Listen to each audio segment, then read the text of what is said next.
काहीही झालं तरी मला माझी माणसं सत्तेत बसवायची आहेत, हे वक्तव्य आहे मनसे अध्यक्ष राज ठाकरे यांचं. साधारण 2 महिन्यांपूर्वी राज ठाकरे यांनी हे वक्तव्य केलं होतं. त्यानंतर त्यांनी महाराष्ट्र दौरा काढला. 7 जागांवर आपले उमेदवार जाहीर केले. आता मनसेची दुसरी यादी आली आहे. या यादीत 45 जणांना मनसेकडून संधी देण्यात आली आहे. मागच्या निवडणुकीत मनसेनं 101 जागा लढवल्या होत्या, मात्र त्यांना अवघा एकच उमेदवार निवडून आणता आला. 2006 मध्ये मनसेची स्थापना झाल्यानंतर 2009 मध्ये पहिल्याच दणक्यात मनसेनं 13 आमदार निवडून आणले होते. त्यानंतर मनसेला अशी कामगिरी करता आली नाही. पण अलीकडेच त्यांनी आपल्या लोकांना सत्तेत बसवायचं आहे असं सांगत मनसेच्या कार्यकर्त्यांमध्ये ऊर्जा भरली आहे. ते आक्रमकपणे प्रचाराला देखील लागले आहेत. त्यामुळे मनसे 2009चा पॅटर्न रिपीट करू शकतो का अशा चर्चा रंगल्या आहेत. पण मनसे खरंच 2009चा पॅटर्न रिपीट करू शकतो का? मनसेकडे इलेक्टिव्ह मेरिट असलेले नेमकी कोणते उमेदवार आहेत? त्यांच्यापुढे कुणाचं आव्हान असू शकतं? ते जिंकून येऊ शकतात का? पाहूयात या व्हिडिओतून. नमस्कार, मी सुमित आणि तुम्ही बघताय बोल भिडू. टफ फाईट देऊ शकतात असे मनसेचे पहिले उमेदवार म्हणजे राजू पाटील. राजू पाटील यांना मनसेनं कल्याण ग्रामीणमधून तिकीट दिलंय. ते इथले विद्यमान आमदार आहेत. 2019 मध्ये मनसेचा जो एकमेव आमदार निवडून आला होता तेच हे राजू पाटील आहेत. 2019च्या निवडणुकीत राजू पाटील यांनी शिवसेनेच्या रमेश म्हात्रे यांचा 7154 मतांनी पराभव केला होता. या निवडणुकीत राजू पाटील यांनी 93,927 मतं घेतली होती. आता मनसेनं त्यांना पुन्हा संधी दिली आहे. त्यांच्यासमोर पुन्हा ठाकरे गटाच्या सुभाष भोईर यांचं आव्हान असणार आहे. टफ फाईट देऊ शकतात असे मनसेचे दुसरे उमेदवार आहेत अमित ठाकरे. राज ठाकरे यांचे पुत्र अमित ठाकरे यांना माहीममधून तिकीट देण्यात आलंय.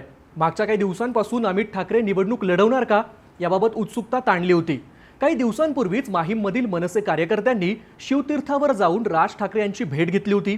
या भेटीत त्यांनी अमित ठाकरे यांना माहीमधून तिकीट द्यावं अशी मागणी देखील केली होती. त्यानंतर राज ठाकरे अमित ठाकरेंना निवडणुकीच्या रिंगणात उतरवणार का याकडे सगळ्यांचं लक्ष लागलं होतं. अखेर अमित ठाकरे यांना माहीमधून तिकीट देण्यात आलंय. शिवसेना भवन आणि राज ठाकरे यांचं निवासस्थान याच मतदारसंघात आहे. 2009 मध्ये मनसेनं ज्या 13 जागा जिंकल्या होत्या त्यात माहीमचा देखील समावेश होता. त्यावेळी मनसेचे नितीन सरदेसाई हे या ठिकाणून निवडून आले होते. आता इथून अमित ठाकरे यांना उमेदवारी देण्यात आली आहे. त्यांच्यासमोर शिवसेना शिंदे गटाचे सदा सरवणकर यांचं आव्हान असणार आहे. सरवणकर मागच्या 2 टर्मपासून निवडून येत आहेत. इथं ठाकरे गटाकडून माजी आमदार विशाखा राऊत आणि मिलिंद वैद्य यांच्या नावाची चर्चा आहे. 2019 मध्ये वरळीतून आदित्य ठाकरे पहिल्यांदा निवडणूक लढवत होते. तेव्हा राज ठाकरेंनी आदित्य ठाकरेंच्या विरोधात उमेदवार दिला नव्हता. आता मात्र उद्धव ठाकरे माहीममध्ये उमेदवार देणार असल्याचं संजय राऊत यांनी म्हटलं आहे. टफ फाईट देऊ शकतात असे मनसेचे तिसरे उमेदवार म्हणजे संदीप देशपांडे. संदीप देशपांडे यांना अपेक्षेप्रमाणे वरळीमधून उमेदवारी मिळाली. काही दिवसांपूर्वी संदीप देशपांडेंनी वरळी विधानसभेसाठी व्हिजन वरळी मांडलं होतं.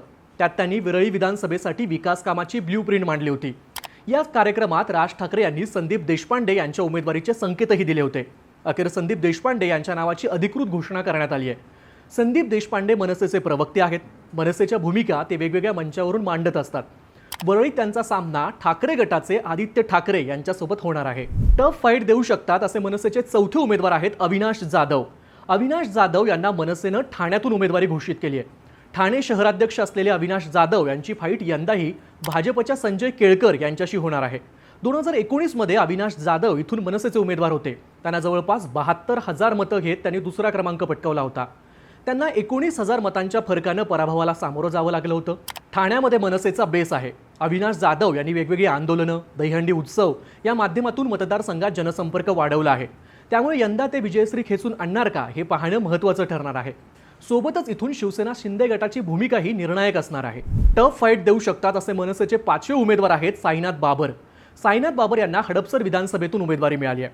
बाबर मनसेचे पुणे शहराध्यक्ष आहेत. तसेच मनसेचे पुणे जिल्ह्यातील फायरब्रँड नेते म्हणून देखील त्यांची ओळख आहे. पुणे जिल्ह्यातील मनसेचे महत्त्वाचे नेते सोडून गेल्यानंतर सुद्धा बाबर राज ठाकरेंसोबत एकनिष्ठ राहिले. त्यांची हडपसरमध्ये अजित पवार गटाचे चेतन तुपे आणि शरद पवार गटाचे प्रशांत जगताप यांच्यासोबत लढत होणार आहे. टफ फाईट देऊ शकतात असे मनसेचे 6वे उमेदवार आहेत मयुरेश वांजळे. मयुरेश वांजळेंना खडकवासला मतदारसंघातून तिकीट मिळालंय. मयुरेश वांजळेंचे वडील रमेश वांजळे मनसेचे माजी आमदार होते. रमेश वांजळेंनी 2009 साली खडकवासला विधानसभेतून विजय मिळवला होता. मयुरेश वांजळेंचा सामना भाजपचे भीमराव तापकीर आणि शरद पवार गटाचे सचिन दोडके यांच्यासोबत होऊ शकतो. टफ फाईट देऊ शकतात असे मनसेचे 7वे उमेदवार आहेत नयन कदम.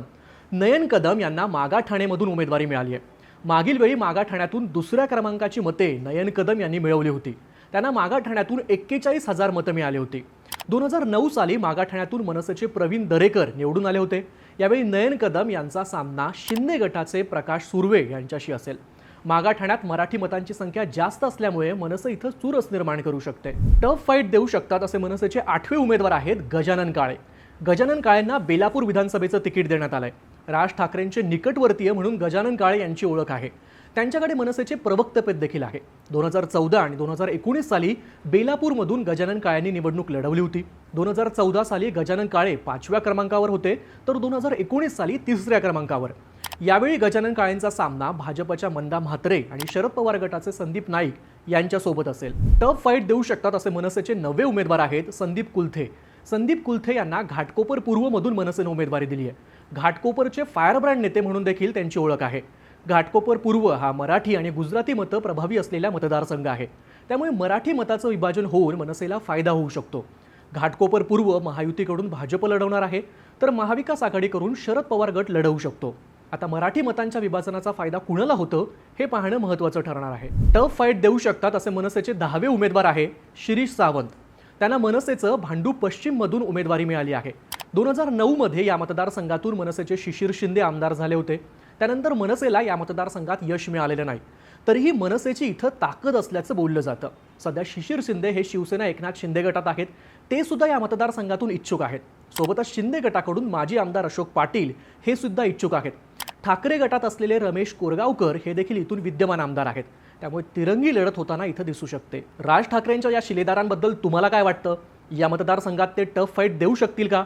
तुमची मतं आम्हाला कमेंट करून नक्की कळवा आणि अशाच माहितीपूर्ण व्हिडिओसाठी बोल भिडूला सबस्क्राईब करायला विसरू नका.